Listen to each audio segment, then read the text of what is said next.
Determine the effective focal length of the combination of two lenses of focal length 30 and minus 20 centimeter if they are placed 8 centimeter apart from the principal axis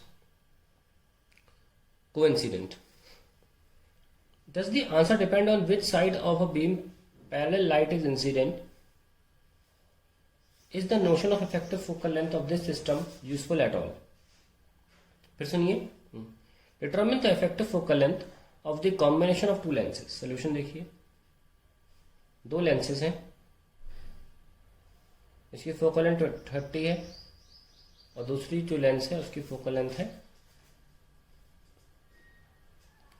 -20.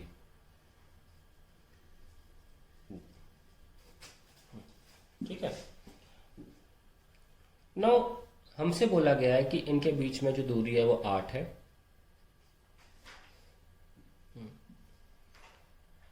Apart from principal axis. Now, does the answer depend on which side of beam parallel light is incident?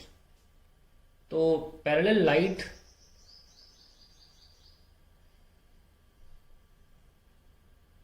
किस तरफ से आ रही है, क्या इस बात पर निर्भर करेगा कि फोकल लेंथ कहाँ है? तो आपको मैं याद दिलाना चाहता हूं कि हमने एक क्वेश्चन किया था कि अगर एक लेंस है,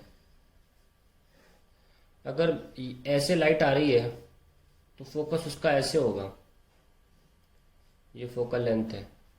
अगर लेंस को पलट दें या लाइट को यहां से लेकर आए, एक ही बात है ना, सॉरी, लाइट को यहां से लेकर आए तो लेंस को पलट दें, ये सरफेस S1, ये सरफेस S2. अब पलट दिया या लाइट को यहां से लेकर आए तो अब लाइट सरफेस S2 को हिट कर रही है, S1 से बाहर निकलेगी तो फोकल लेंथ सेम होगा. हमने यही सीखा था ना, ये यही बात कर रहे हैं. ठीक है, क्या कह रहे हैं? Does the answer depend on which side a beam parallel light is incident?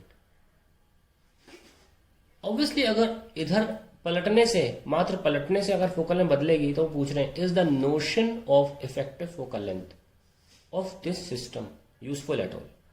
यानी कि अगर ये ऐसे ऐसे करने से पलट जाए, मतलब लाइट यहां से ला रहे हो या यहाँ, और ऐसा करने से अगर फोकल लेंथ चेंज हो रही है ना, यहां से ला रहे तो कहीं और में बन रही है, यहां से कहीं और, तो नेट फोकल लेंथ निकालने का कोई मतलब नहीं बनता, क्योंकि ऑब्वियसली इट इज चेंजिंग.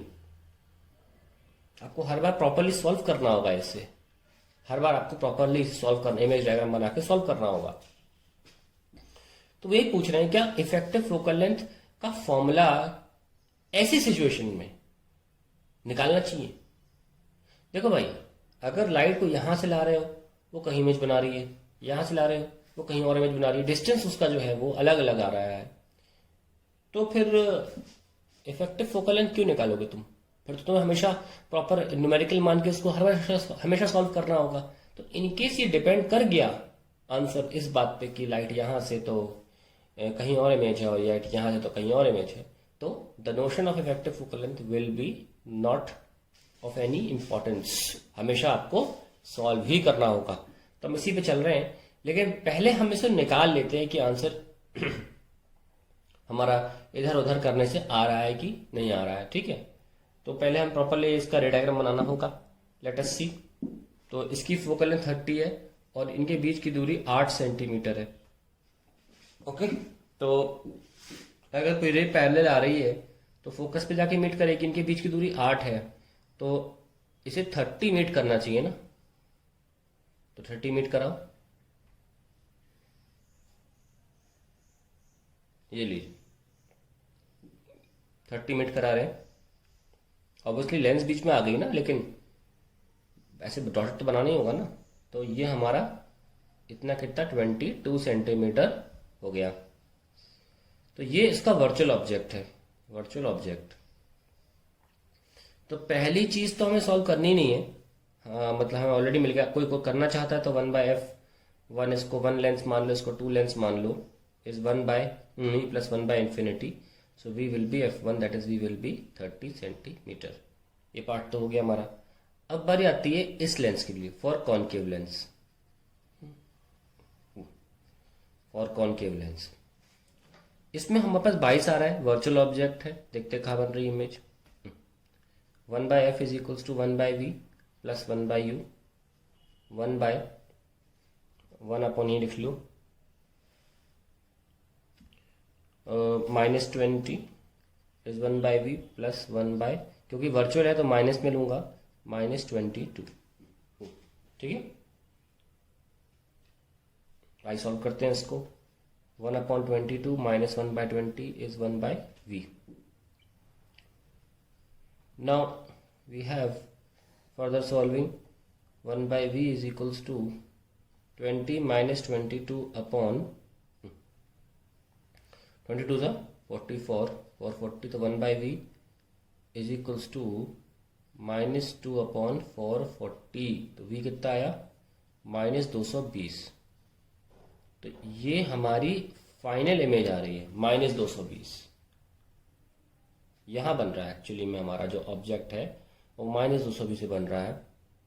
ठीक है, तो अभी भी वर्चुअल बन रहा है ना, इसका मतलब हमने वो भी केस देख लिया इस बार कि जैसे मिरर में कहा था ना हमेशा कन्वर्जिंग रे आपको रियल इमेज नहीं देगी, देखो कॉनकेव में भी देख लिया हमने। हाँ, एक कन्वर्जिंग रे आ रही पर इसने रियल इमेज नहीं दी, इसने अभी भी क्या बनाया है वर्चुअल, यानी कि इसने क्या किया, डाइवर्स तो किया और काफी कर लिया। ये देखो डाइवर्स किया है इसने अच्छा खासा किया, रियल नहीं बनाएगा, ये पीछे जाके बहुत दूर देखो 220 बहुत ज्यादा है, यानी कि बिल्कुल पैरेलल से हल्का सा टिल्ट हुआ है, तभी तो जाके ये इतना कम टिल्ट हुआ है कि 220 पे जाके मीट कर रहा है। Okay, this is the final answer we are getting -220। अब हम पूरी प्रोसेस दोबारा रिपीट करेंगे, इन रेस को हम बाजू से लेकर आएंगे, यहां से लेकर आएंगे, फिर देखेंगे हमें फिर से 220 मिलना चाहिए। अगर नहीं मिला तो इस तरीके के कॉम्बिनेशन में इफेक्टिव फोकल लेंथ नहीं निकाली जा सकती, फिर हर बार न्यूमेरिकल की तरह सॉल्व करना होगा। तो इसके लिए आप एक लाते हैं, ये लीजिए, अब हमें पीछे से करना होगा।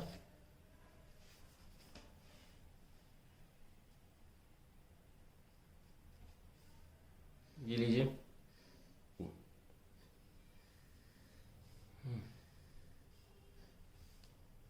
अब यहां से ले आओ,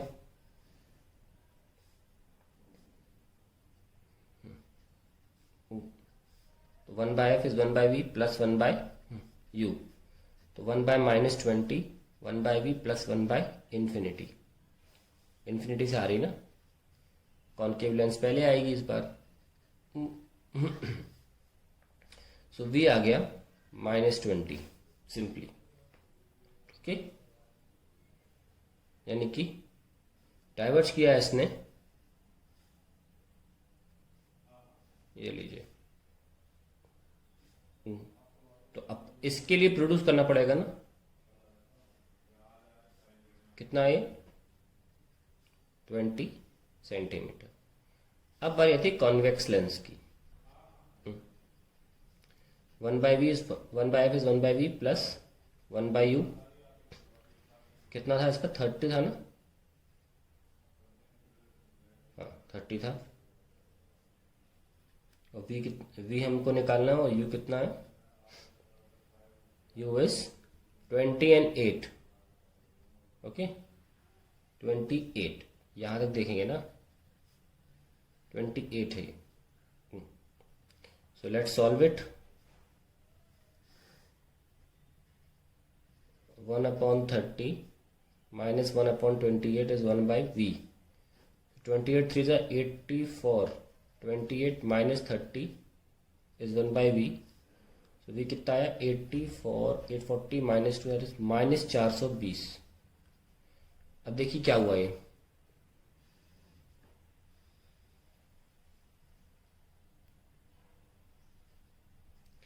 इसने ये होता है स्ट्रेट निकल जाना, नहीं निकली, हल्की सी कन्वर्ज हुई है, बहुत हल्की सी, स्ट्रेट निकलना पर हल्की सी कन्वर्ज हुई है, बहुत हल्की सी।